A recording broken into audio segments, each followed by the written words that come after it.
गढ़मामा खे ख़बर ॾींदा आहियूं। डिस्ट्रिक्ट रिपोर्टर महमूद कायम खानी जी रिपोर्ट मुताबिक़ SSP सां गॾु एजाज़ अहमद शेख जी हिदायत ते ॾोहारनि ऐं मंशात फ़रोशनि ख़िलाफ़ कार्रवायूं कयूं पियूं वञनि।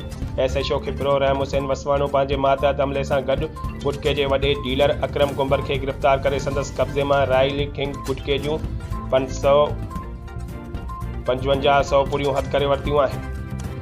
SHO संजोरो मोहम्मद अली ज़रदारी जवाबदार मोहम्मद यामीन चांग खे गिरफ़्तार करे संदसि कब्ज़े मां हिकु TT पिस्टल 3 गोलियूं हथ कयूं आहिनि। SHO लुंडू अली दोस्तो बिरोही फुर्जे केस में घुर्बल इश्तिहारी मुश्ताक अली रिंद खे गिरफ़्तार करे वरितो आहे, जॾहिं त हिक ॿी कार्रवाईअ में साउंड सिस्टम एक्ट जे भञकड़ीअ जे जवाबदार साजिद अली ज़रदारी खे गिरफ़्तार करे साउंड सिस्टम ज़ब्त कियो वियो आहे। SHO 20 सेक्शन सलामुद्दीन सोलंकी मंशात फ़रोश मोहम्मद इदरीस कास्केले खे गिरफ़्तार करे 200 गुटका पुड़ियूं हथ करे वरितियूं आहिनि।